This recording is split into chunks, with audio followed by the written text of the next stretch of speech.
Assalamualaikum warahmatullahi wabarakatuh.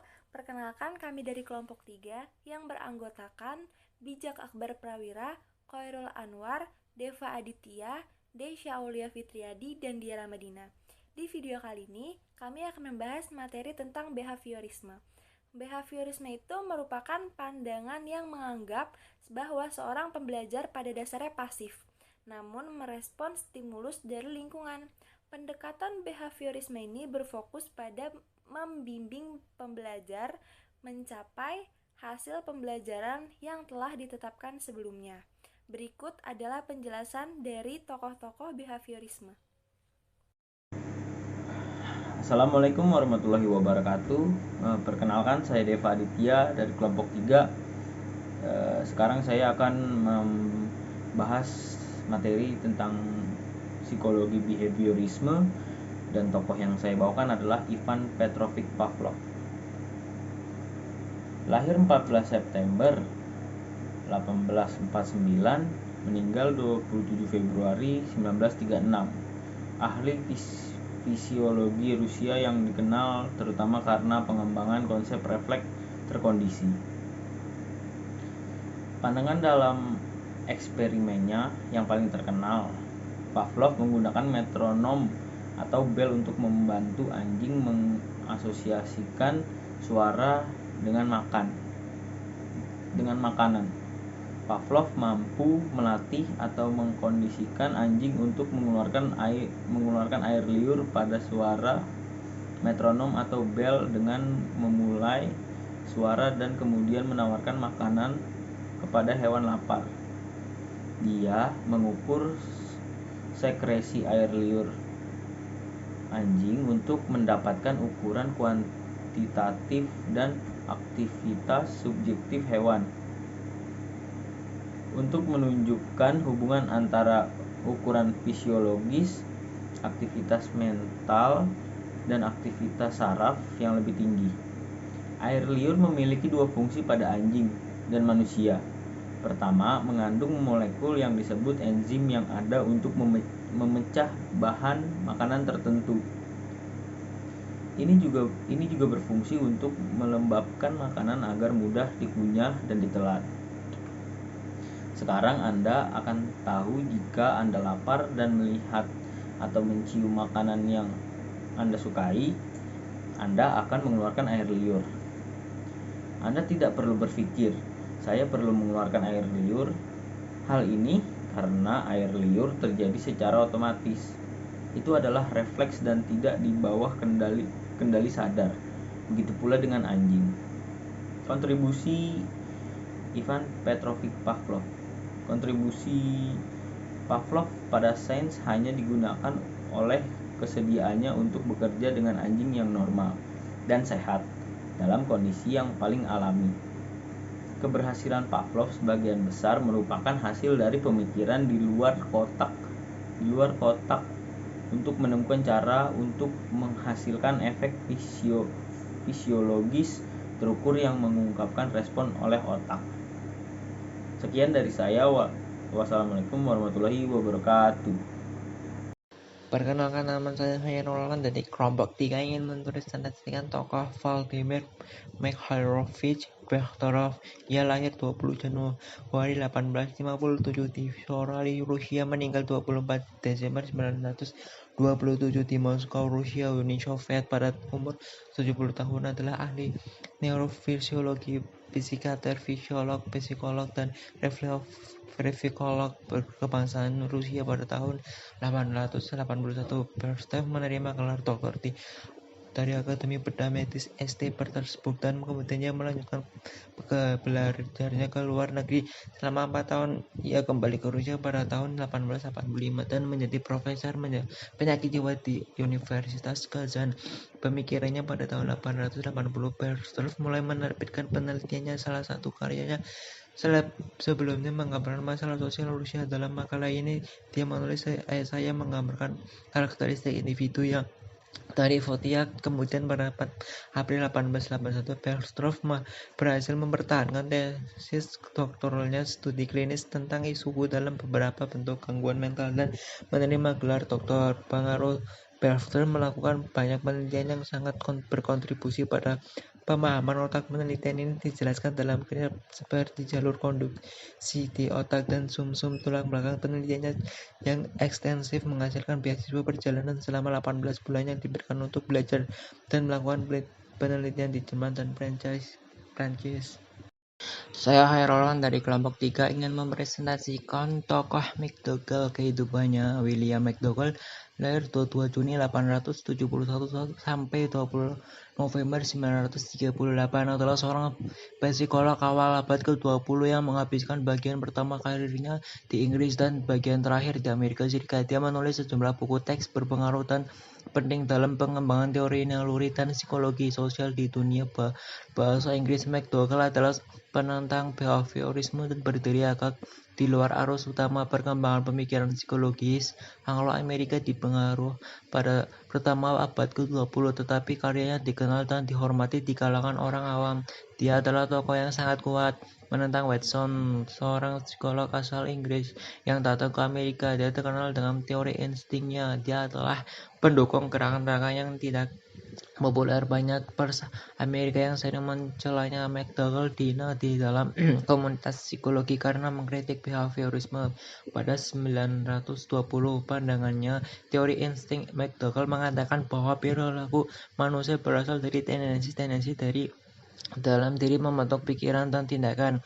Watson menolak pemikiran ini dan keduanya berselisih bukan hanya dalam persoalan ini tetapi juga dalam beberapa persoalan lainnya. McDougall setuju mengenai data perilaku yang diberikan Watson adalah fokus yang benar untuk riset psikologis, tetapi menurut pendapatnya tentang kesadaran juga tidak dapat dilepaskan. Dia percaya bahwa keberadaan manusia terdiri dari pemikiran dan tubuh dan dia menghabiskan waktu dalam penelitian tentang hubungan antara keduanya. Dia mendukung klaimnya dengan 5 teori.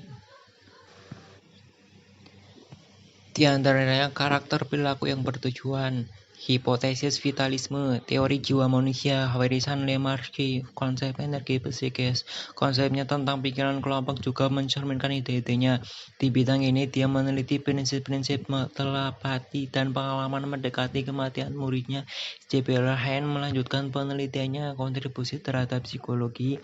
McDougall adalah salah satu pelopor awal dalam psikologi sosial. Bukunya Psikologi Sosial 908 diterbitkan hampir 20 tahun sebelum psikologi sosial diterima secara luas di dunia akademis sebagai bagian dari psikologi. McDougall melakukan banyak eksperimen yang dirancang untuk membuktikan gagasannya tentang perilaku naluriah.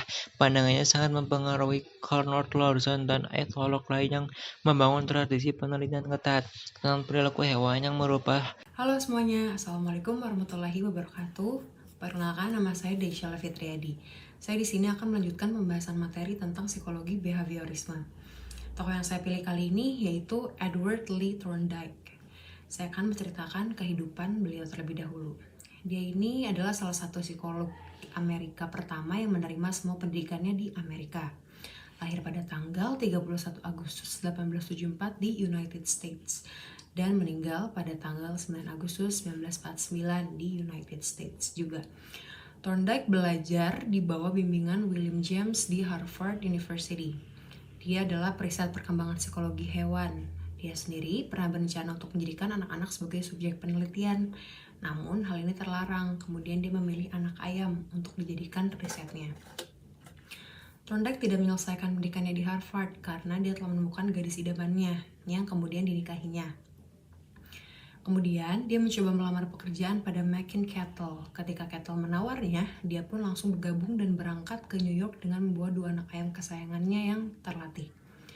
Thorndike melanjutkan studi hewannya di Columbia dan mendapatkan gelar doktoralnya pada tahun 1898. Disertasinya Animal Intelligence, an Experimental Study of the Associative Process in Animal, menjadikannya sebagai seorang psikolog pertama yang menggunakan subjek hewan.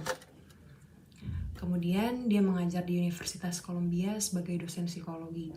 Dia bekerja dengan subjek manusia untuk masalah pembelajarannya, mengadaptasi teknik-teknik riset hewan untuk anak-anak dan remaja. Pada tahun 1910, dia menghasilkan karya sebuah jurnal dengan judul Journal of Educational Psychology. Dan 2 tahun setelahnya, dia mendapatkan posisi tertinggi menjadi Presiden APA pada tahun 1912. Masa 50 tahun keberadaannya di Kolombia menjadi masa yang paling produktif yang tercatat dalam sejarah psikologi. Thorndike pensiun pada tahun 1939. Dia masih terus bekerja hingga tutup usia 10 tahun kemudian pada tahun 1949. Oke, selanjutnya itu pemikiran tokoh Thorndike. Thorndike menciptakan sebuah teori pembelajaran mekanistik dan objektif yang memfokuskan pada perilaku tampak. Dia lebih menginterpretasikan pada hubungannya stimulus dan respon. Thorndike ini menyebut pendekatan eksperimentalnya untuk studi asosiasi sebagai koneksionisme. Posisi ini adalah perluasan dari filosofi lama yang membahas tentang asosiasi. Pendekatan Thorndike terhadap pembelajaran berdasarkan koneksi antara situasi dan respon. Dia berpendapat bahwa sebuah perilaku harus terus koneksi antara situasi dan respon. Dia berpendapat bahwa psikologi harus terus direduksi hingga tahap yang paling sederhana. Kesatuan stimulus respon. Kesatuan stimulus respon adalah unsur-unsur perilaku dan merupakan bahan penyusun dari perilaku kompleks yang terbangun. Thorndike mengkaji pembelajaran mengenai hewan melalui laporan Romanes dan Morgan yang menggambarkan cara kucing dan anjing membuka grendel pada gerbang kotak puzzle. Alat yang dibuat Thorndike untuk melakukan penelitiannya. Sehingga dengan penelitian itu, Thorndike menulis tentang pelekatan dan peniadaan. Nah, kontribusinya ini, melalui karya dan teorinya, Thorndike menjadi sangat terkait dengan aliran pemikiran Amerika yang dikenal sebagai fungsionalisme.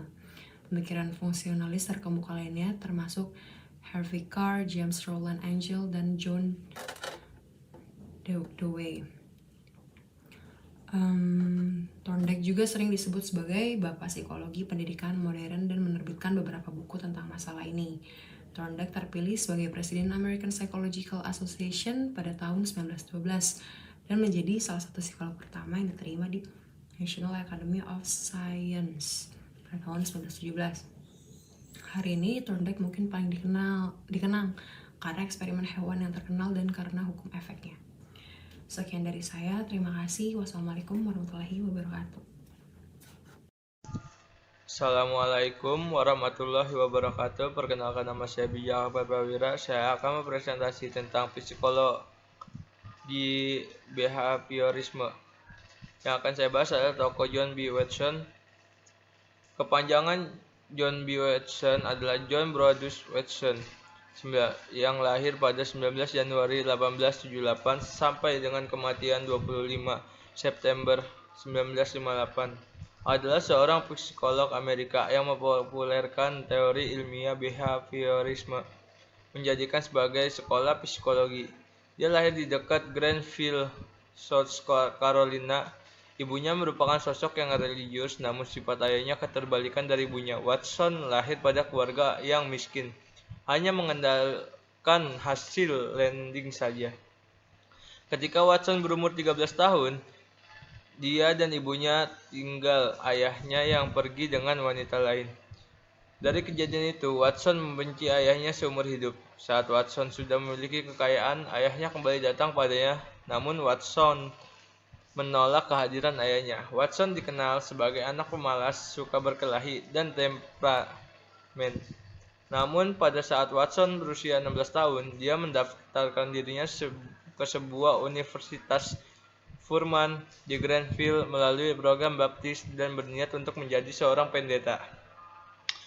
Watson mengajukan perubahan dalam disiplin psikologis ini melalui pidato pada tahun 1913 di Universitas Columbia yang berjudul Psikologi as the Behaviorist Views It.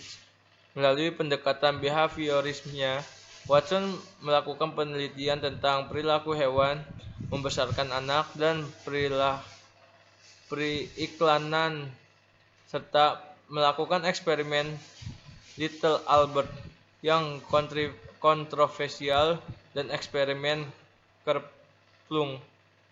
Dia juga editor Psychological Review 19 sampai 1915, sebuah survei tinjauan psikologi umum yang diterbitkan pada tahun 2002 menempatkan Watson sebagai psikolog ke-17 yang paling banyak dikutip di abad ke-20. Pandangan Watson. Menurut Watson, psikologi harus membatasi dirinya untuk fokus hanya pada ilmu-ilmu dan bidang dan studi yang sifatnya objektif. Bagi Watson, metode behavioris adalah observasi dengan atau tanpa menggunakan alat. Yang kedua, metode-metode pengujian. Yang ketiga, metode laporan verbal. Dan keempat, metode refleks terkondisi. Pokok kajian behavioris adalah unsur-unsur perilaku, yakni gerakan muskular tubuh dan ekspresi kelenjar.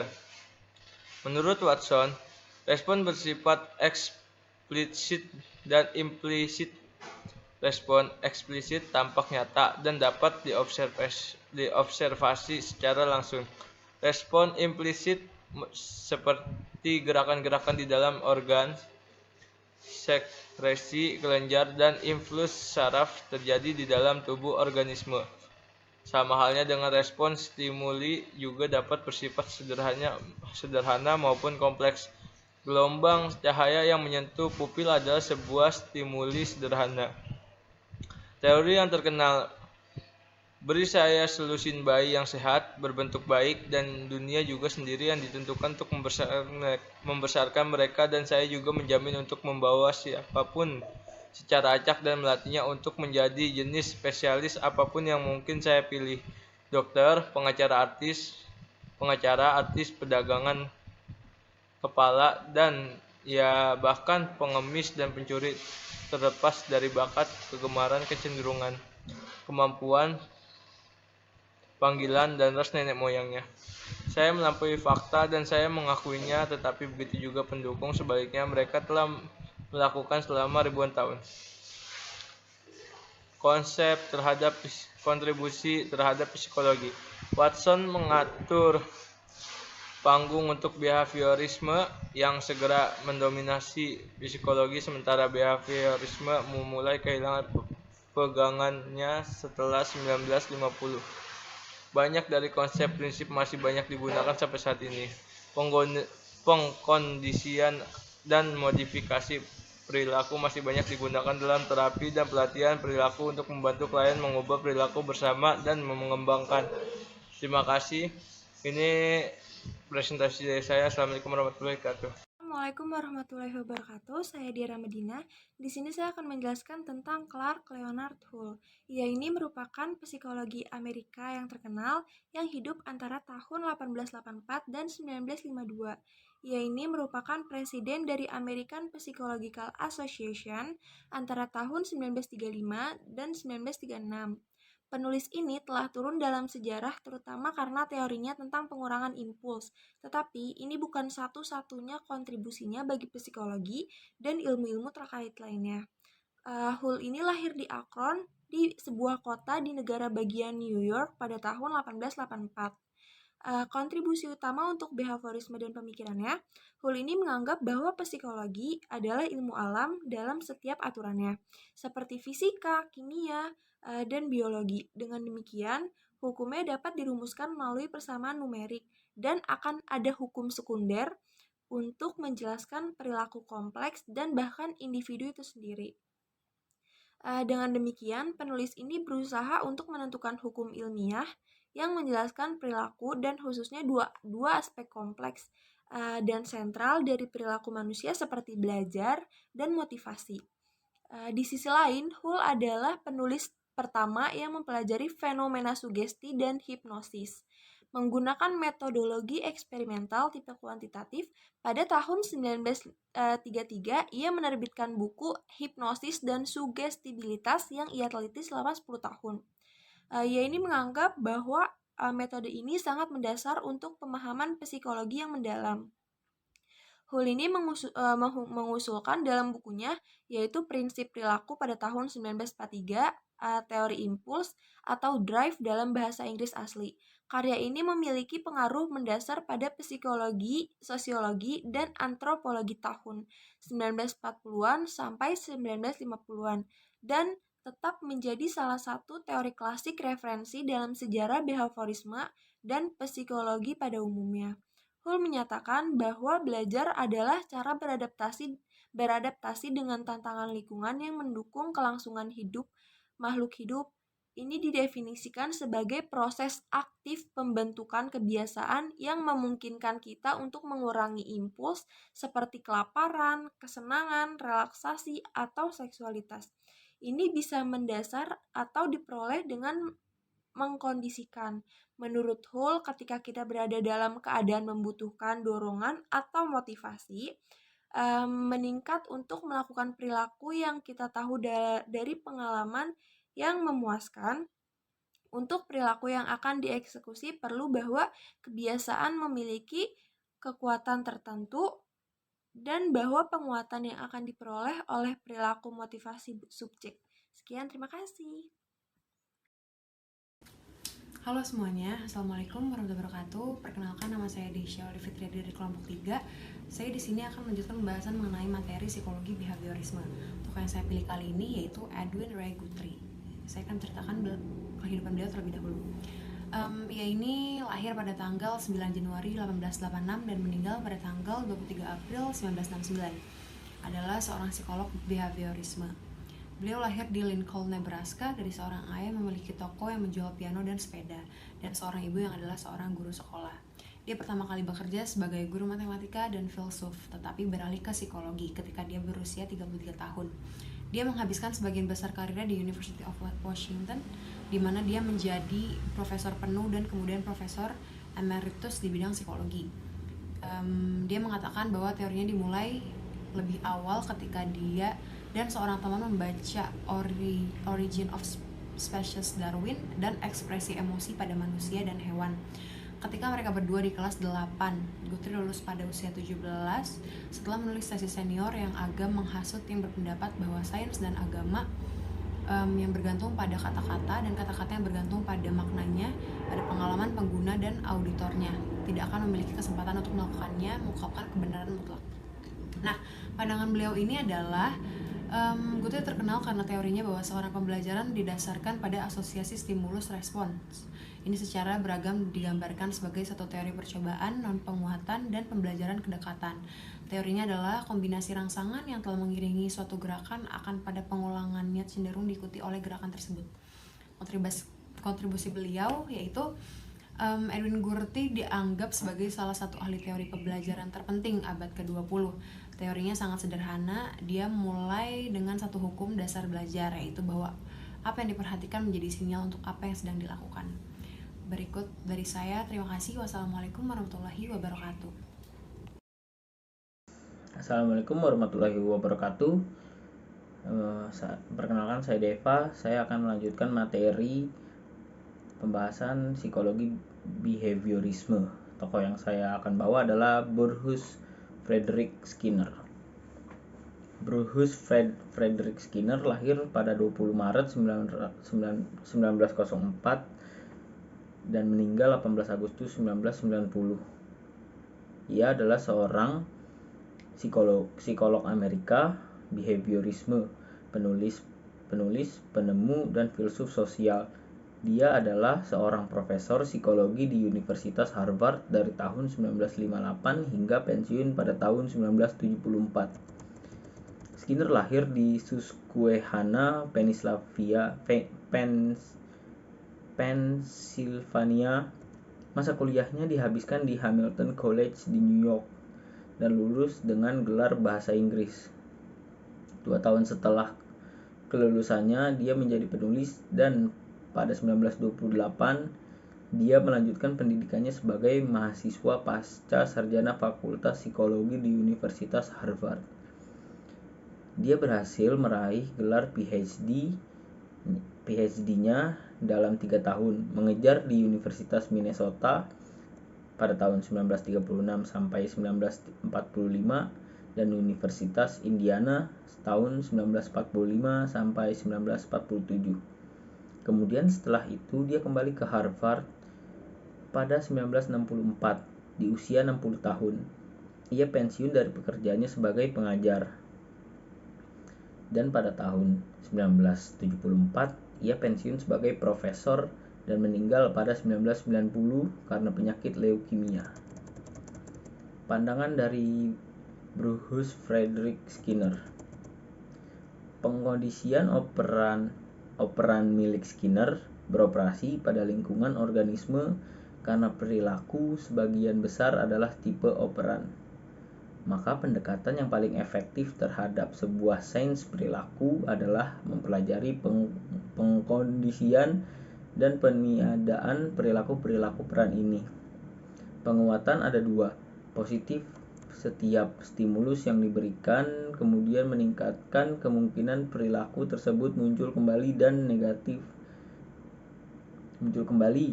negatif, menghilangkan suatu stimulus yang tidak disukai dan akan mengurangi perilaku tersebut muncul kembali.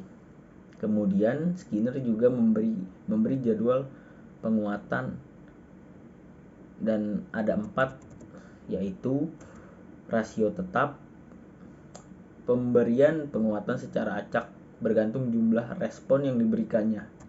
Kedua, rasio bervariasi, pemberian penguatan setelah respon ke N. Ketiga, interval tetap, pemberian penguatan untuk respon pertama atas dasar metode waktu yang telah ditentukan. Keempat, interval bervariasi, pemberian penguatan setelah jangka waktu atau periode yang ditetapkan secara acak.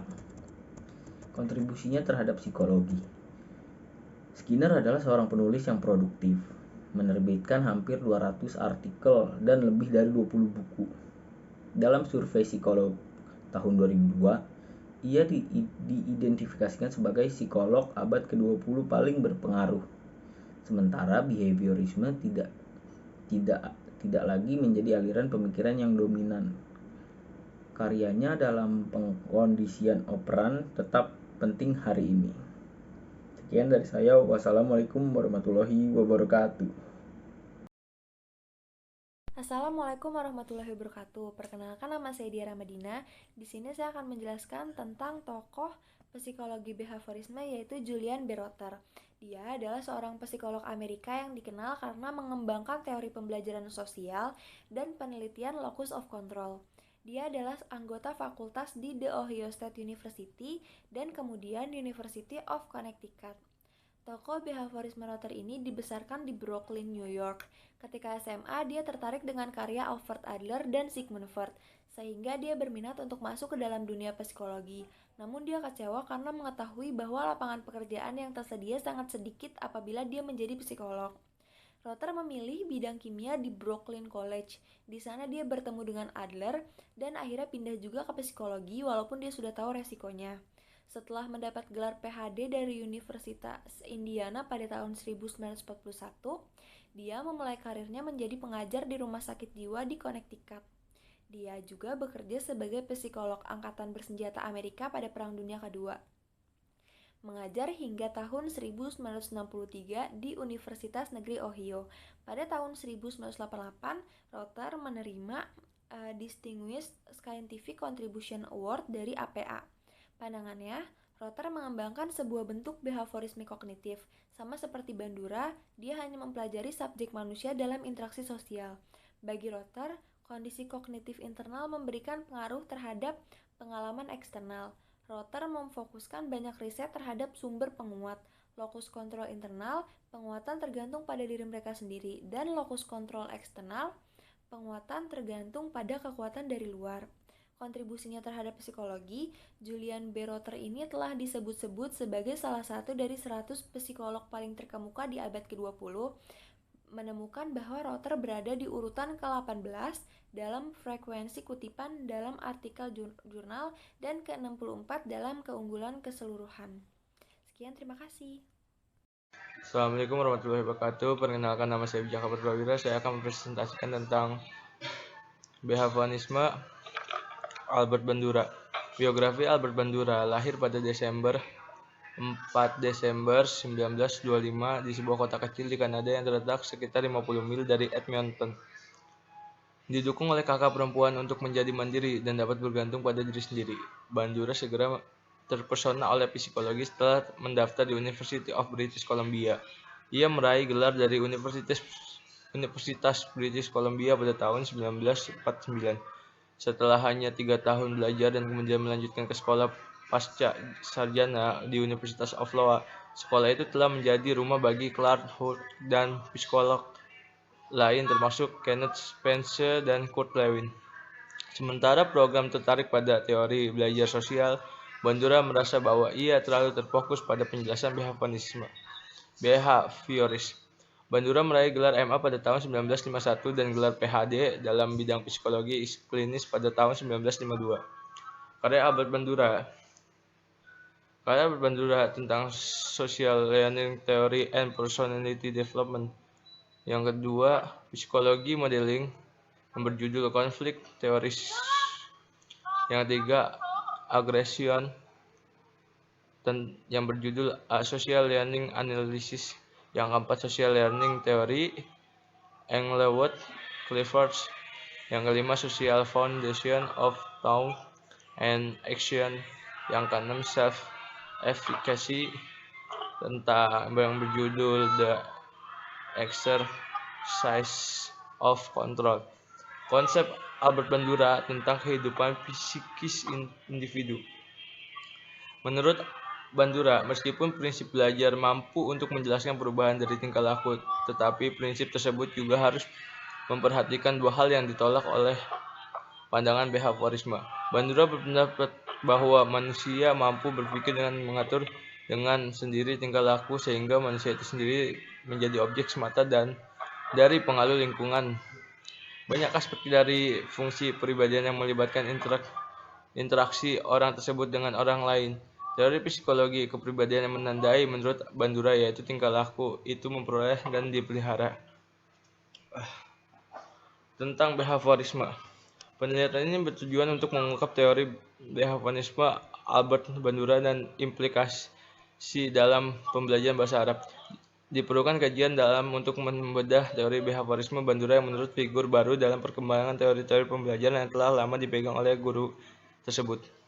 Penelitian ini merupakan penelitian di perpustakaan mengandalkan sumber bibliografi berupa buku dan jurnal ilmiah dan penelitian terkait, menggunakan metode analisis deskriptif untuk membaca data dan menganalisis pemikiran teori Bandura. Hasil penelitian ini menunjukkan bahwa pembelajaran observasional atau pemodelan yang lebih dikenal dengan teori pembelajaran sosial dan psikologi kepribadian serta program-program yang berbasis pada konsep stimulus respon yang ditemukan oleh Albert Bandura berimplikasi pada pembelajaran bahasa Arab. Implementasi yang bisa digunakan antara lain penyajian materi banyak dengan ikhwar, peniruan idgham, pembiasan dengan tidak mengajarkan wagaib secara terpisah. Kemudian semua tujuan pembelajaran dapat tercapai dengan mengoptimalkan lingkungan bahasa atau bid'ah. Terima kasih, ini presentasi dari saya. Assalamualaikum warahmatullahi wabarakatuh.